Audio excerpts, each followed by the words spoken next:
Primeiro queria dizer que é um grande prazer estar aqui e agradecer o convite, tanto da organização do evento, quanto da Kátia também organizando essa mesa. Deixa eu ver se eu consigo aqui.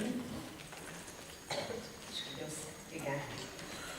Bom, primeiro de tudo, então, eu gostaria de agradecer pelo fato de estar nessa cidade, a cidade que nos recebe tão bem, com tantas pessoas aqui também tão abertas e encontrando aqui tantos amigos também brasileiros. Então é muito bom estar aqui discutindo essas questões aqui também, estabelecendo essa troca. Eu vou falar então sobre a pesquisa em design no Brasil e, para falar em pesquisa em design, eu selecionei essa cadeira dos irmãos Campana, que chama-se Multidão. E essa cadeira é produzida com bonecas feitas por artesãs de uma região brasileira, enfim, da Paraíba. E ela traz bem essa questão que acho que reflete muito bem o momento que nós vivemos do design brasileiro. Primeiro, essa questão que relaciona, sem dúvida, o design e artesanato. Aquele mesmo artesanato que, no nosso caso, na nossa cultura, foi muito negado pela escola de UME, com a qual que se criou aí o funcionalismo e que foi a implantação dos cursos de design no Brasil. É muito bom ter ouvido o que a Doroteia trouxe, porque justamente essas relações estão muito interligadas mesmo, a gente vai ver isso por aí. Felizmente, esse pensamento umiano e essa proposta funcionalista, ela foi caindo nos últimos 10 anos, especialmente. E, além disso, essa mesma poltrona, ela vai trazer outras questões que se referem ao quê? À própria tecnologia, afinal, não é simples associar toda essa questão artesanal com os outros materiais e com a questão ergonômica e com a proposta para fabricação desses objetos. Além disso, porque também no país se tinha uma noção de que artesanato não existia uma possibilidade do artesanato ser produzido em série. E isso tudo foi derrubado, principalmente outro exemplo dos irmãos Campana, justamente quando a primeira poltrona deles, que não foi produzida em nenhum momento no Brasil, passa a ser produzida em série na Itália pela época. Além disso, essa mesma cadeira vai trazer uma série de questões que se referem à inovação e experimentação. E todas essas questões, elas estão extremamente ligadas ao design.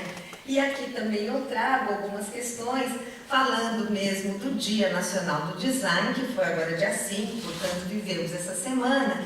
E como nunca, existe um movimento aí que as pessoas falam sobre o design brasileiro. Via redes sociais, as pessoas fazendo cartazes, publicando esses cartazes, inclusive se posicionando mesmo como profissionais e qual é esse profissional. Se a gente for observar aquele cartaz lá na ponta, ele vai falar assim, olha, se amigos e conhecidos te perguntam que cor usar em ambiente, se o seu trabalho, se o teu trabalho te chamam de artista e acreditam que porque você mexe com o computador, num instante faz as coisas, e se na hora de preencher um cadastro você sempre tem que soletrar como se escreve sua profissão, eu acho que hoje é seu dia, é um design, e o dia aí do design. O dia do design tem a ver, então, com o Aloysio Magalhães, que foi, sem dúvida, o precursor do design brasileiro e não atuando só na questão profissional, da prática profissional. Ele teve uma atuação política muito importante junto ao Ministério da Cultura e foi um pensador a esse respeito. E era, de formação acadêmica, um advogado, se formou em Direito. Como também no mesmo dia é o Dia Nacional da Língua Portuguesa no Brasil, cujo patrono é Rui Barbosa, também um jurista. E, na verdade, essas duas datas elas têm muita relação. Porque se a gente for pensar hoje no designer atuando atualmente, é mesmo um papel de um tradutor de signos, o tempo todo propondo uma linguagem, propondo novas linguagens. Ainda aqui lembrando alguns amigos, e que tem a ver também com a questão da pesquisa, o Victor Margolin fala mesmo, o design está em tudo ao nosso redor. em tudo, mesmo quando às vezes a gente não reconhece, não percebe, mas ele está presente. E por outro lado, nosso amigo também brasileiro, o Álvaro Guilherme, vai falar o quê? Olha, talvez os designers tenham motivos para comemorar o dia do design. Mas o dia do design é uma data para ser comemorada por todos, porque justamente, como diz o Martin, o design está em tudo. E aqui, todas essas questões, quer dizer, o fato do design estar em tudo, da importância, enfim, da questão do experimento, da inovação, de saber olhar o presente, saber relacionar com o passado para projetar o futuro, né? Quer dizer, ter toda essa relação entre essas várias etapas e várias instâncias, nos leva a uma questão fundamental, que é a pesquisa, a pesquisa em design. É claro que o termo é utilizado muitas vezes para uma série de finalidades. A pesquisa de mercado, que não é a pesquisa científica, a pesquisa que se atém a levantamento de dados, que não é a pesquisa científica. E aqui a gente vai falar especificamente da pesquisa científica em design, porque essa é que vai dar uma série de referências para a gente discutir a questão científica mesmo, como ela foi desenvolvida no Brasil. Então a gente vai falar um pouquinho desses primórdios do desenvolvimento da pesquisa em design no país, também sobre essa questão da diversidade, dessas inter-relações dos segmentos do design. Além disso, a gente vai tratar também dos demonstrativos do crescimento dessa área no Brasil, especificamente como estão as pesquisas em moda. E esse campo, enfim, um campo aberto ainda e que necessita de fortalecimento, e para isso ele precisa de muita inovação e também de experimentação. Quando a gente fala nos primórdios, enfim, do desenvolvimento da pesquisa em design, fundamentalmente veio através das escolas. Por isso foi muito importante eu estar depois da apresentação da Doroteia, na medida que sem as escolas em design a pesquisa não teria se desenvolvido. Por outro lado, a gente deve lembrar que a questão das escolas, que a gente vai falar aqui da implantação das escolas, relaciona o tempo todo a questão da pesquisa e ensino e, portanto, se precisa, consequentemente, de qualificação docente, qualificação profissional. E aí, porque o fato de ensinar exige pesquisa, e a pesquisa ela exige ensino. A gente fala de duas relações aí, a questão pedagógica, a ação pedagógica e a ação epistemológica, elas são indissociáveis. Impossível uma viver sem a outra, para a gente falar mesmo em profundidades nos conteúdos. E aí eu lembro Paulo Freire, que fala uma coisa muito bonita, nosso grande educador, que se voltou a todas as questões do ensino e as questões sociais. Faz parte da natureza da prática docente a indagação, a busca, portanto a pesquisa. Do que se precisa é que em sua formação permanente, que é uma outra questão muito importante da pesquisa, a formação permanente, o professor se perceba e se assuma, porque professor como pesquisador. E Sidney Freitas é um dos designers que faz um primeiro levantamento da atividade da pesquisa no Brasil, também um dos pioneiros hoje no corpo docente da ESD, e fala, a sua tese de doutorado é a respeito da pesquisa no Brasil, da pesquisa em design no Brasil, e fala, olha, a atividade de pesquisa é a grande promotora de autonomia e de senso crítico. Além disso, então, a gente vai ver que nessa questão da diversidade do campo do design e das inter-relações que ele estabelece, e também dos segmentos que ele se apresenta, vocês aí, eu pus uma série aí de segmentos e com certeza algum talvez tenha sido esquecido e com certeza daqui a pouco existirão outros segmentos, inclusive da biotecnologia, do desenvolvimento de relações corporais, de diversos tipos de prótese. A gente vai ver quantas áreas que existem, quantos segmentos. E ao mesmo tempo que muitas vezes as pessoas acreditavam que isso era possível, que tudo tinha que se reduzir em duas áreas, em produto e gráfico, isso na verdade não conseguiu ser contido, por mais que esse fosse o pensamento de um momento no Brasil, justamente pela diversidade, pelas possibilidades da área. Se a gente for olhar isso detalhadamente, a gente vai ver que por exemplo, design gráfico, se abre uma outra série de segmentos, design editorial, entre eles. Se a gente for olhar o vestuário e o texto, a gente vai ver que, na verdade, são duas áreas, né? Porque o design texto é uma questão, o vestuário outra. Deixo separado a moda porque entendo também que a moda não é só vestuário e texto. Ela está interligada com várias outras relações, inclusive o design de ambientes, o design de interiores. E se a gente pensar, até o design urbano hoje também vai trazer uma série dessas questões. Então, como ela se interrelaciona? Evidentemente que moda é um campo muito grande, né? Como design o é também, como arquitetura é, né? E como, enfim, engenharia é. Mas mais do que nunca, essas áreas, elas se falam. E o fato de integrar e conversar só leva ao fortalecimento dessas questões, né? E se a gente for olhar inter-relações, a gente vai ver que o design se interrelaciona com as ciências humanas, com as ciências sociais, com as ciências exatas, né? Destaco aí algumas áreas como artes, arquitetura, urbanismo, engenharia e moda. Sim, é um universo interdisciplinar, é um universo que traz possibilidades transdisciplinares, porque estamos falando em complexidade. E além disso, nós estamos falando daquele estar em tudo que o Margolin fala, que se refere ao quê? À questão da diversidade, da complexidade, chamada de várias outras maneiras, transversalidade, transdisciplinaridade, enfim, mas elas se intensificam na questão da pesquisa e são necessárias.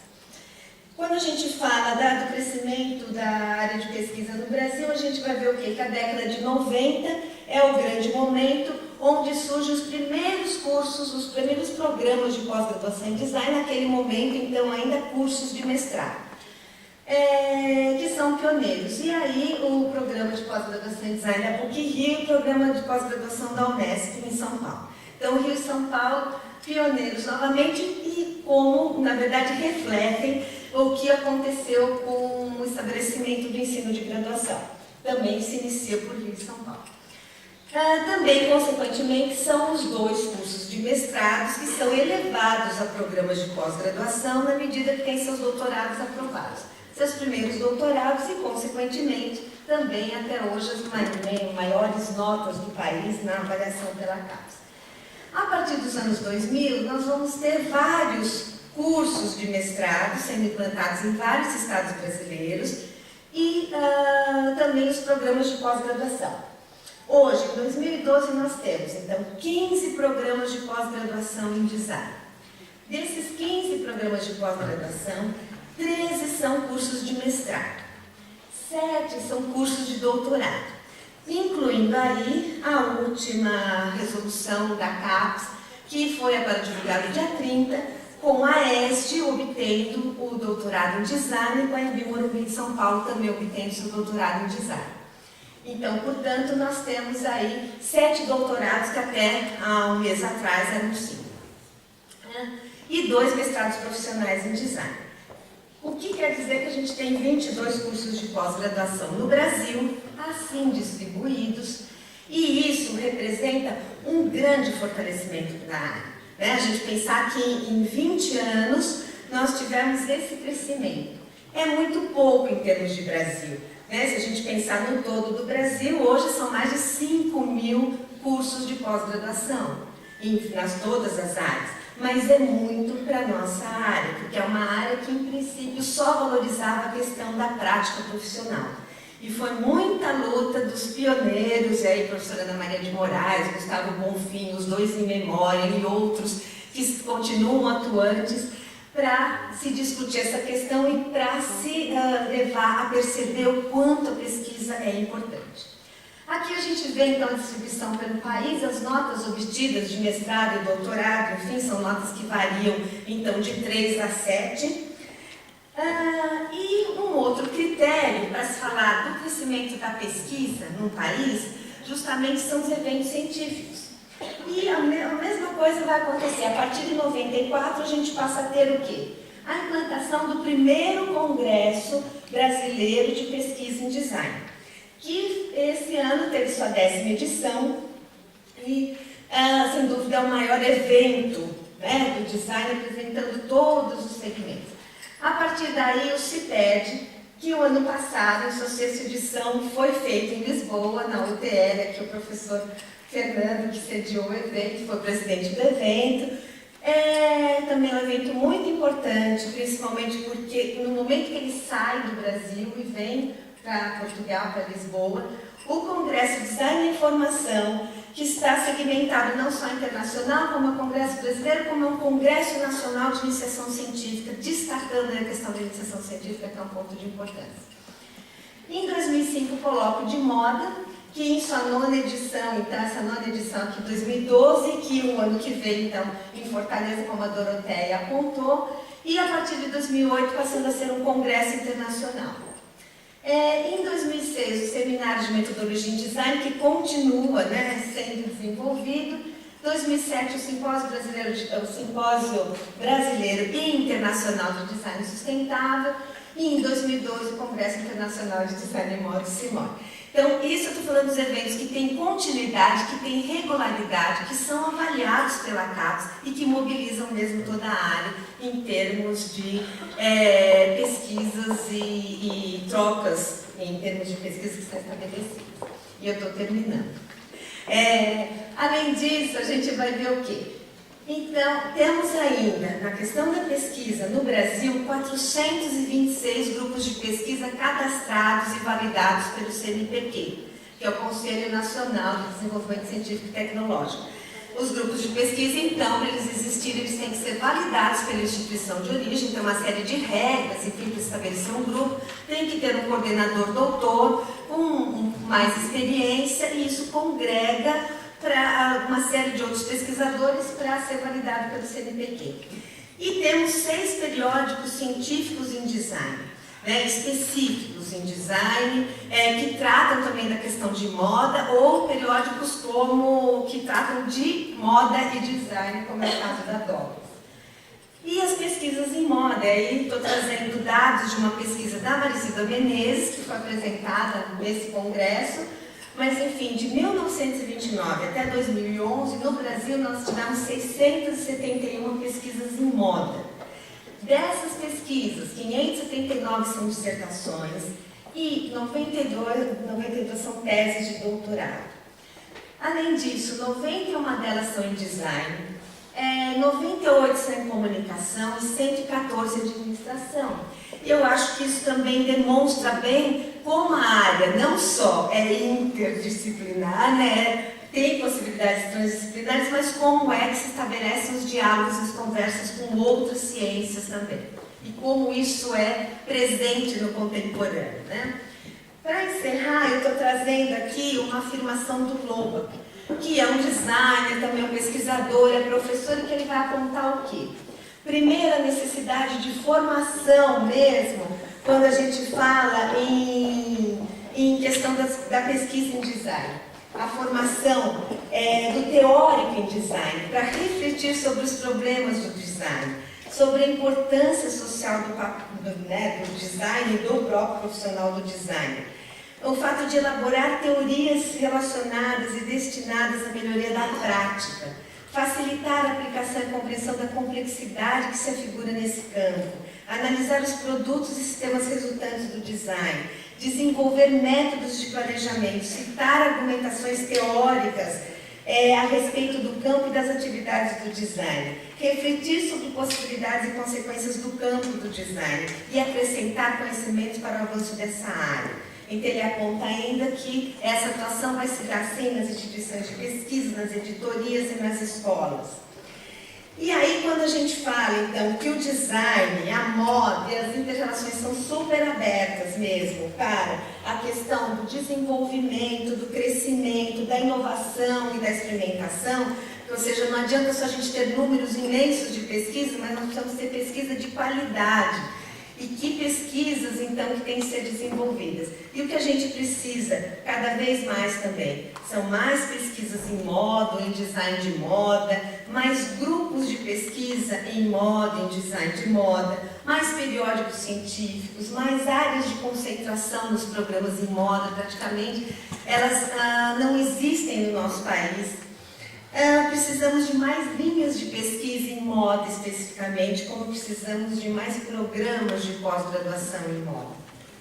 e que não precisam ficar apenas relacionados ao design, também ao design. Enfim, esse diálogo ele se estabelece como um ponto muito forte, mas sem dúvida um dos fundamentos aí é a pesquisa, e a gente espera que essa pesquisa sempre cresça, porque na verdade a pesquisa ela não separa a prática da reflexão, né? Uma coisa movimenta e fomenta a outra. É isso, gente. Muito obrigada.